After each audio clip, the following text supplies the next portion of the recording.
Hello, how are you today? I'm good, thank you. So let's start with your name, your age, and in which department you are. Okay, my name is Yunus, Melki Yunus.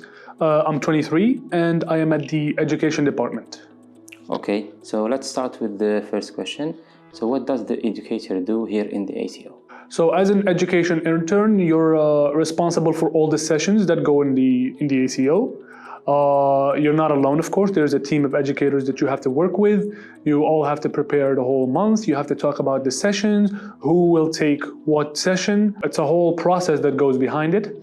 And of course, during the sessions, we work as co-teachers. So there's interns and volunteers that work together in pairs for each session to ensure that the session goes well. And as an educator, you're responsible for the lesson plans, the sessions, and then the reports for those sessions. So first of all, the lesson plans. For the lesson plans, you have to work on them with your partner. We work on the entire session, how it's gonna go. So we start from icebreaker, which is the part of the session that has to be the lightest and the most fun. We have to put the members at ease. We have to help them get comfortable because it's a little hard to start a session just, like that. Then comes the day of the sessions.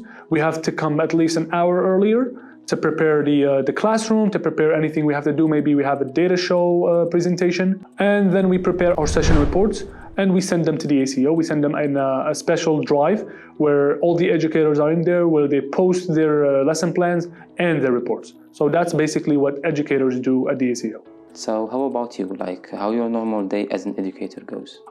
So my day as an educator, for sessions, usually my preparation for the session starts way before the actual session, of course.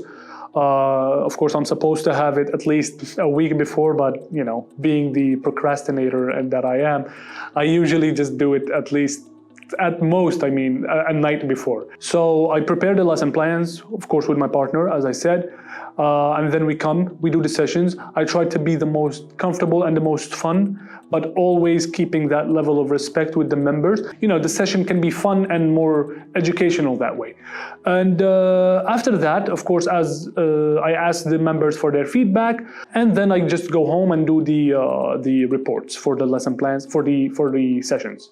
So yeah, that's about it. That's my day as an educator. Okay, so you as a person, what kind of skills you develop being here, doing your job as an educator? So basically, before we start talking about the skills you develop at the ACO, I want to briefly talk about the skills you ought to have before you even come to the ACO.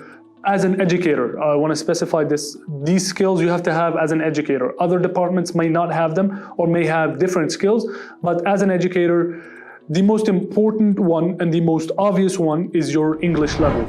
You cannot be an educator if you're not a good spokesman. And I'm not talking about vocabulary. I'm not talking about the amount of words you know, because you can never know all the words. I'm talking more specifically about the grammatical aspect of the language. I think that it is forbidden for an educator to make a grammatical mistake.